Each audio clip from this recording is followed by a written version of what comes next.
DC Star-Lord 29, and welcome to my channel. This episode is talking about Spider-Man, the 90's Spider-Man TV show, because this is Spider-Man week, and yes, I am still going to be doing the Matrix movie marathon and all stuff, but I'm also giving you a Spider-Man No Way Home, and this is because of Spider-Man No Way Home. Literally, Spider-Man's always been my favorite character. I got a gingerbread pop of Spider-Man. I got a regular Spider-Man pop from like maybe Far From Home or Homecoming. I don't know which one. I think it's Far From Home. I still need to get the No Way Home pop, but I also got a Far From Home Spider-Man cup, plushie, all that. You get my point. I even have the Spider-Man shirt on, but he's one of my favorite characters besides Batman and Superman and all that stuff. So, the first episode of this 90's cartoon is basically Spider-Man being Spider-Man, like having his witty quips and being cynical with those witty quips.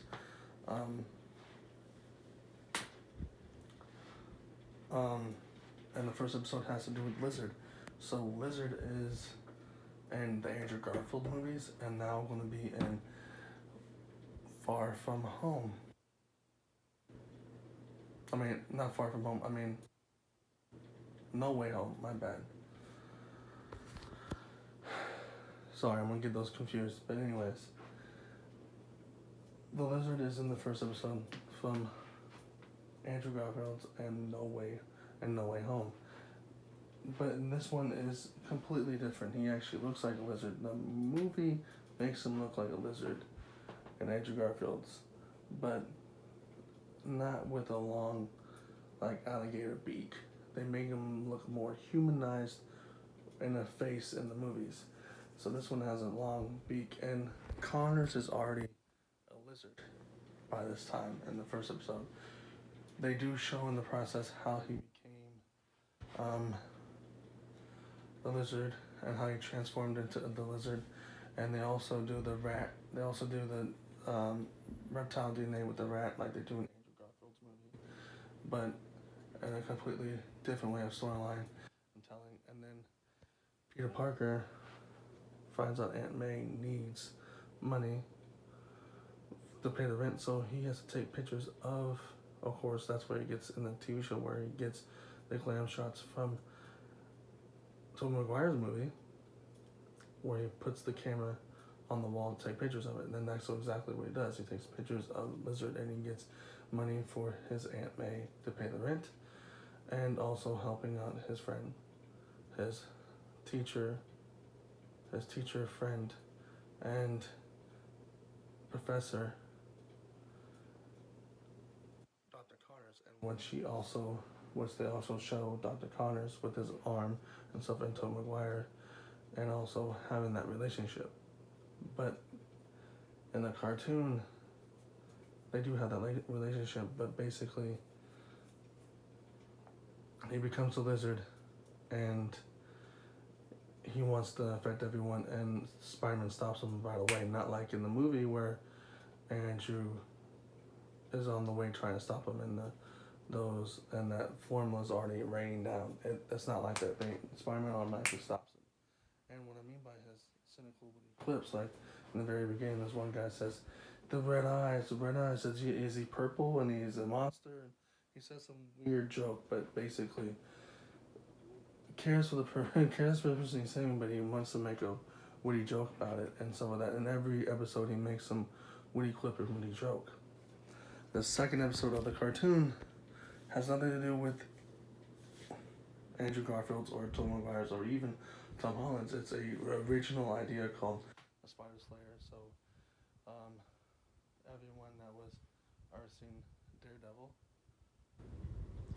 knows about the Kingpin, right? Well, the Kingpin was originally in the 90's cartoon of Spider-Man, not Daredevil, or see a little bit of his hand in the new Hawkeye show. No, he's originally in Spider-Man, the cartoon, And basically,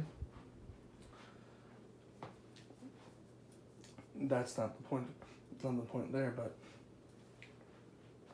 basically, in this Spider Slayer episode is this one bad guy you pay attention to. I forgot his name is Snipe. Snipe and his father were working for Osborn.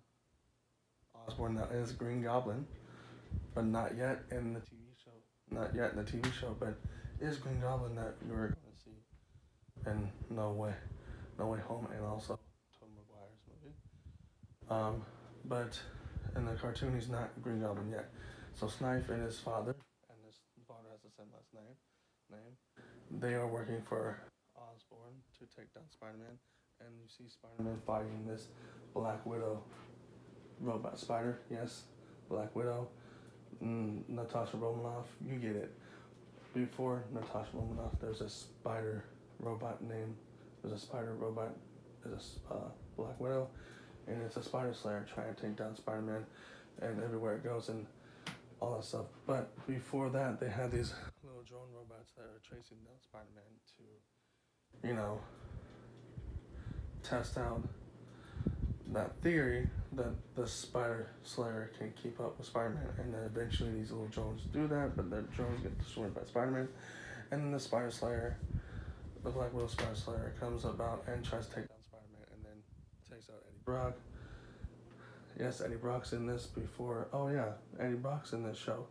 So Eddie Brock gets introduced in there, and he's the star reporter. Not like in the Tobey Maguire's 3, Spider-Man 3, where he shows up out of nowhere, and also in Venom, where he moves to San Francisco and becomes a reporter there. But anyways, Eddie Brock's there, trying to take pictures and all stuff of the Spider Slayer, and working for Jonah J. Jameson, which is an iconic character in the movies as well, from now Tom Holland's and Tobey's. But he's working for him, and he's had the news, and well, of course, they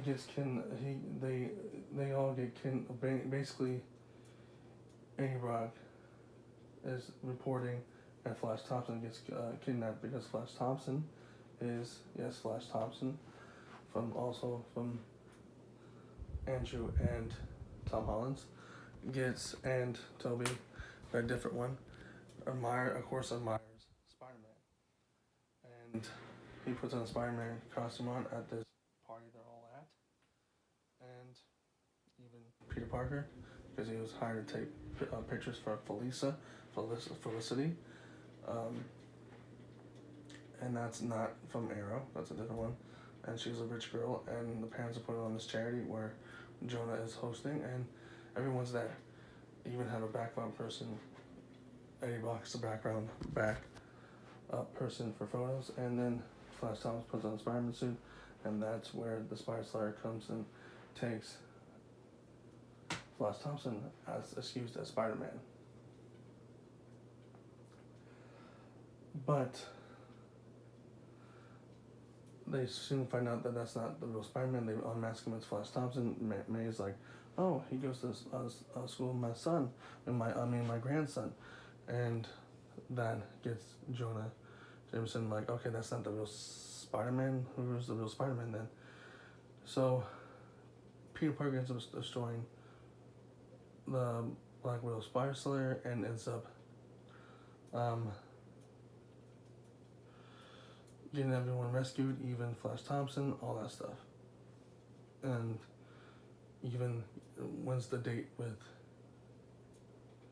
the rich girl of the town. But at the very end, you meet Mary Jane, which he was supposed to go on a blind date with, which is Aunt May talked about, and when they went to the little event. And then you get to see Mary Jane that has red hair, looks like the little girl from Jumanji that grew up and then went and played Spider-Man, played in Spider-Man, and played Mary Jane. Same exact thing, except in the cartoon she wears yellow and purple and cowboy boots. And then Peter Parker fell in love with that. So it's not like in the movie where she's been across the street since he was 5 years old. It's like she just moved to town, just moved to town and moved to New York. So basically, in the second episode of the Spider Slayer, Snipe builds more Spider Slayers for Kingpin, because at the end of the first one, his father dies, and Kingpin said, "Look, your dad was working for me and Osborn, and well, Osborn failed, and your dad failed me. So, but until you get Spider-Man for me, you're hired for me." That's at the very beginning, the very end. He tells him to repeat. He repeats that. So Snipe makes a couple more other Spider Slayers and takes out Flash Thompson, Jonah Jameson, and Eddie Brock. Eddie Brock is trying to get another job because of blames it on Spider-Man because of the Daily Bugle. Daily Bugle fired him because of what happened in the first episode. Being too eager and being, hating Spider-Man. So basically, he said, "On one day I'll get your revenge." So that's your kind of your Easter egg, or that's kind of your Easter egg, or kind of your an inclusive idea that he's gonna become Venom one day. And of course, everyone knows that because you've seen the movies, and if you've seen this show, he eventually does become Venom. Because, well, there's the Black Suit saga of this TV show, and then, Anyways, the Spider Slayers go after them, but that's not satisfying because, well, they're still hunting for Spider-Man. Spider-Man is also metal handcuffed with Jonah Jameson throughout the rest of the show, pretty much, almost. He finds one of the Spider Slayers had, there's a Black Widow, and then there's a new one that's all a gray spider, maybe a wolf spider, they didn't really say, and he gets the laser, that one shoots out lasers, he puts the handcuffs right by the laser, takes Jonah off, he has a bomb, also they had a bomb attached to him, and they're going to blow up at some point, and then eventually Spider-Man uses that bomb to blow up all three Spider Slayers. One is a scorpion, and then again, at the very end, it has happy ending, and it blew up, all that stuff. He makes a joke. Throughout this, he also narrates the first episode, second episode, and the Return of Spider Slayer. He all narrates and tells jokes throughout this whole show, so it's not like the movies where they're talking to people and all that stuff. He actually narrates and tells you what's going on in the show, which is awesome. And then the fourth episode I watched today was about Mysterio, and Mysterio episode pretty much goes how Far From Home goes, except the Far From Home parts that you've seen in that movie are actually in New York,